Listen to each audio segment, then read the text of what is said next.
Sa video na ito ay pag-uusapan po natin ang matinding babala na ibinigay ng isang kilalang crypto researcher tungkol kay XRP. Ayon sa kanya ay absolutely horrible daw ang chart ni XRP at posibleng bumagsak ito sa ilalim ng $2 kung walang lalabas na malaking balita or catalyst. Pero teka, hindi lang ito puro negatibo dahil may isa pang analyst na nagsabing pwede rin daw tayong makakita ng pagsabog na XRP ngayong June or July. Kaya ang tanong, dapat ba tayong matakot o dapat tayong maging handa sa isang biglaang rally? Kaya yan po ang siyang ating pag-uusapan sa video na ito, pero bago po tayo magpatuloy ay pakibasa na lamang po muna ang disclaimer dito sa ibaba ng ating screen. Yan, simulan po natin sa kung ano po ang nangyayari kay XRP ngayon. Sa nakalipas po na linggo ay dumaan po sa isang bearish trajectory itong si XRP. Ibig sabihin ay pababa ang kanyang presyo. Mula po sa halos $2.35 ay bumaba po siya ng $2.15.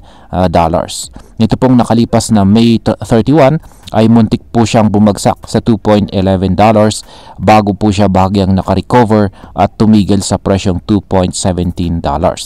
Ayon po kay Ripple Van Winkle, isang kilalang crypto researcher, sobrang pangit daw ng chart ni XRP ngayon. Ginamit pa niya ang term na absolutely horrible para ilarawan ang galaw na ito.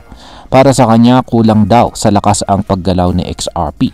At kung walang malaking balitang darating, pwede pa raw itong bumagsak sa ilalim ng $2. Ang gusto sana ni Ripple Van Winkle ay magkaroon sa XRP ng sunod-sunod na bullish waves. Hindi lang isang malakas na spike. Para kasi sa kanya, mas sustainable o mas matibay kung paunti-unting umaakyat ang presyo kaysa sa isang biglaang pagtaas na hindi rin magtatagal. Ngayon is bakit po mahina ang galaw ni XRP ayon sa mga eksperto? Isa sa mga dahilan na binanggit ni Ripple Van Winkle ay ang kakulangan sa momentum ng market. Para sa kanya ay masyado ng stale o walang gana ang market ngayon. Kaya kung hindi po magkakaroon ng major event tulad ng XRP ETF approval, mahihirapan daw sa XRP na sumipa pataas. Isa pa sa mga nabanggit niya ay ang hidden road deal at ang usapin tungkol sa stable coins. Kung magkakaroon daw ng regulatory clarity, ibig sabihin malinaw na batas at panuntunan tungkol sa paggamit ng stable coins, pwedeng lumakas ang epekto nito sa market. Pero pinaalala rin niya na huwag lang umasa sa mga positibong kwento. Kailangan daw bantayan natin ang galaw ng market dahil pabago-bago ito. Ngayon is paano po dapat kumilos ang mga holders at traders ng XRP? Sa karagdagang komento, nilinaw ni Ripple Van Winkle ang kaibahan ng holders at saka traders. Para sa kanya, kung isa ka pong long-term holder ni XRP, hindi mo dapat masyadong ikabahala ang pagbagsak sa short term. Pero kung isa ka pong trader, kailangan mong maging mas maingat sa galaw ng market. Ibig sabihin, kung hawak mo si XRP para sa pangmatagalang kita, okay lang kahit bumaba ng kaunti ang presyo. Pero kung pag-buy and sell ka sa araw-araw or lingguhan, baka gusto mong maghinay-hinay o i-monitor ng mabuti ang charts sa indicator. Ngayon is may pag-asa ba itong sa XRP? Sagot dyan ay oo. Sapagkat ayon po yan kay Remy Relife. Siya naman ay isang crypto analyst na may positibong pananaw kay XRP. Para sa kanya ay pwede nang magsimulang tumaas sa XRP ngayong June or July. Tinawag pa niya itong pagtatapos ng tinatawag niyang delay era. Ayon sa kanya, may ilang developments na pwedeng maging catalyst para sa biglaang pag-akyat ng presyo ng XRP. Ilan po sa mga ito ay ang launching ng X Payments, announcement tungkol sa Genius Act na may kinalaman sa stablecoin regulation, resolution sa SEC case laban kay Ripple, at approval sa XRP ETF, integration ng ISO 222, at ang pagbalik interes mula sa mga institution. Ngayon is ano po ang epekto ng institutional triggers sa presyo ni XRP?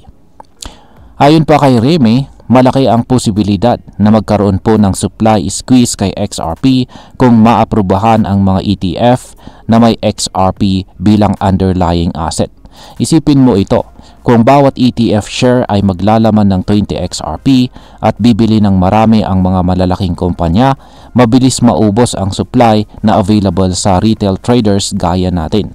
Ibig sabihin, tataas po ang demand habang bumababa ang supply, at kapag nangyari yan, pwede talagang sumabog ang presyo ni XRP. Dagdag pa ni Remy, konti na lang daw ang XRP na umiikot sa market ngayon.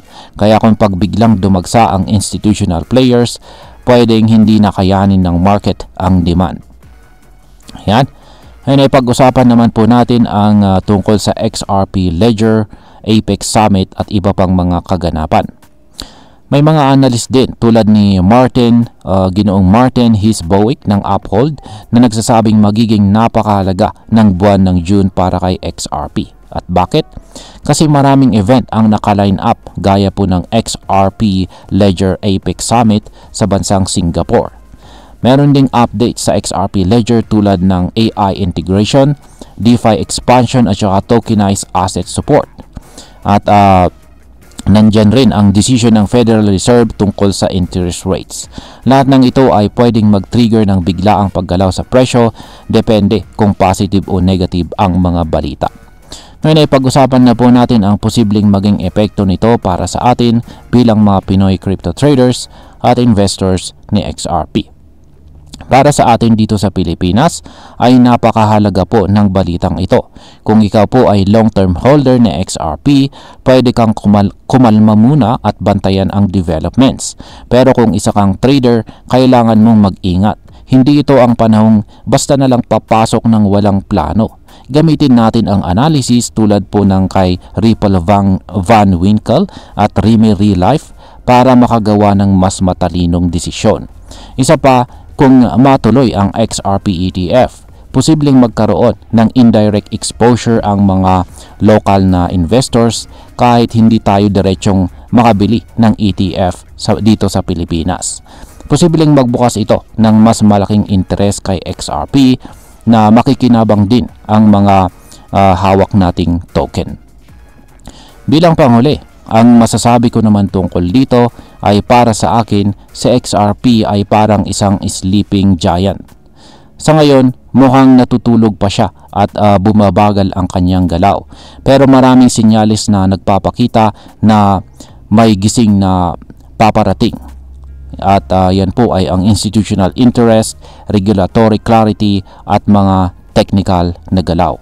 Pero hindi rin tayo dapat basta umasa lang. Kailangan nating maging responsable sa ating mga trades. Huwag po tayong pumasok dahil lang sa hype, gumamit po ng tamang risk management, bantayan ang charts at saka balita. At higit po sa lahat ay huwag nating kalimutan na ang crypto market ay mabilis pong magbago. At ayan, hanggang dito na lamang po tayo sa video na ito mga ka-crypto. Marami pong salamat sa panonood. Ingat po tayo lagi at God bless po sa ating lahat.